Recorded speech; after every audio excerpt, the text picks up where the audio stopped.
Now, some signals that you need to look at, for example.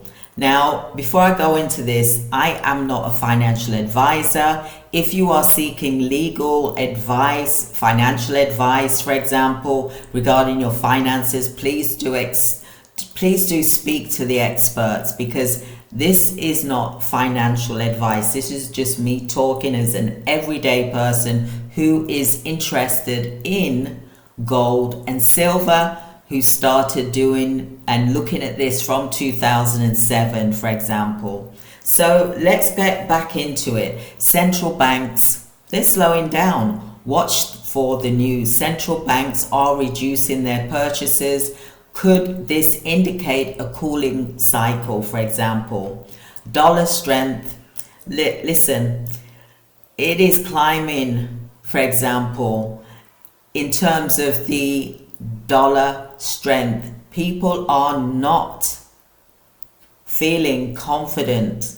They're not feeling the strength from the dollar, for example. So it is making people fearful, for example. So if the metals are going up, for example, watch very carefully.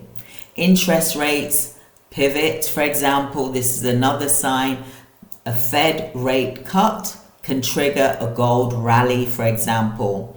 Selling before that is so premature, for example. So use these as your checkpoints, not panic buttons, for example. Now, some warning signs from insiders. Hedge fund managers are increasing gold exposure, for example. Major banks like JP Morgan, for example, forecasting that gold could, well, some of them are forecasting that gold could actually reach 5,000, yes, per ounce. So stay tuned for that, because the gold is going up and so is silver. Now, silver shortage, warning.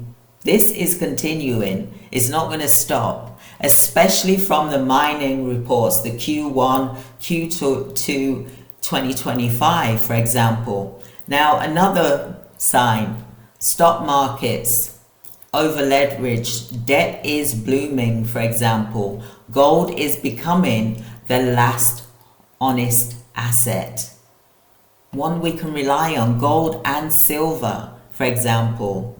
Some common mistakes that investors make is that they sell after media hype. Ignoring taxes, capital gains can eat your profits, for example. Not investing in other assets, stable assets, missed, for example, compounding. So instead of selling, for example, consider your profit by rolling over into physical silver or rare fractional coins, for example, or gold, for example. Now, gold as a long-term safety net, and silver.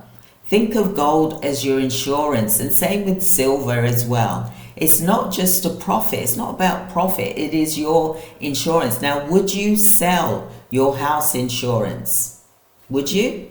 You wouldn't, would you, for example? So gold and silver, physical, is wealth, for example. So look at this not as your, how can I say it? In a reset or a digital currency shift, physical gold and silver, for example, could be your only off-grid asset.